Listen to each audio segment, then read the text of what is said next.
So during the first glimpse into Season 6, Episode 8, we see Qyburn, the Mountain, and Cersei confront Lancel Lannister and his Sparrow buddies. Order your man to step aside or there will be violence. I choose violence.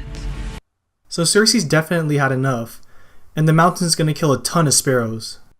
In the next clip, we see a rather odd scene in which Jaime Lannister and Brienne are discussing the surrender of the Blackfish.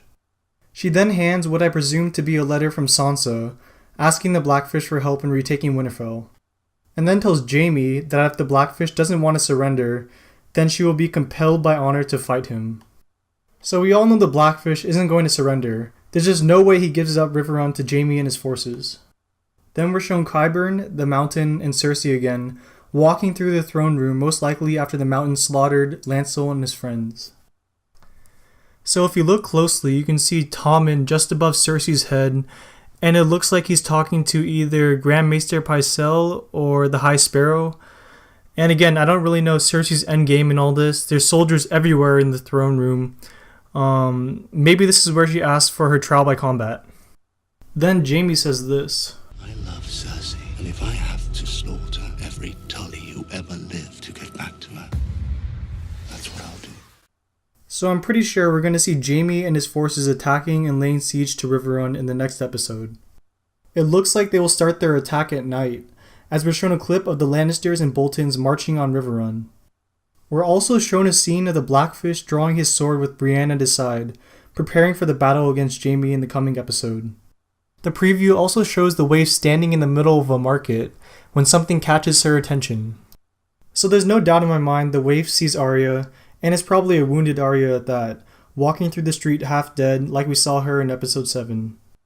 The Hound is back as his normal self, getting sweet revenge on the followers of the Lord of Light who killed his friends.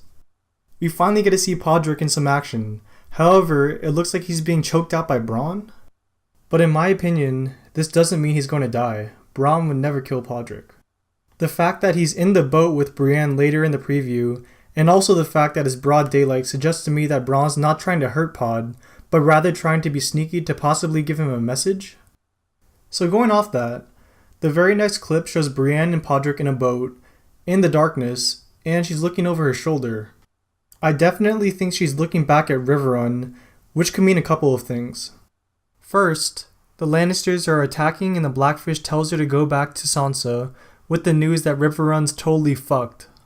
Or, she's leading a counterattack on the Lannisters and Boltons, but I think that's a little far-fetched. Tyrion is shown here looking up, and you could tell something is on the roof as the chandelier lurches down. In my opinion, it's probably Daenerys finally getting back to Meereen, with Drogon landing on the roof. Yara and Theon aren't that far away from Meereen either, meaning that they'll probably meet up with the Mother of Dragons sometime by the end of the season. Cut back to the waif, and she's full on sprinting down the market trying to murder a wounded Arya. Arya jumps off a ledge, and I guess we'll just have to wait till the next episode to find out what happens to her. And in the final cut, the Mountain has most likely murdered all the other sparrows, and the unlucky fucker who lives till the end is just about to get his face degloved. I can already tell it's going to be a great episode. Thanks for watching, guys. Leave a like and subscribe if you enjoyed this video.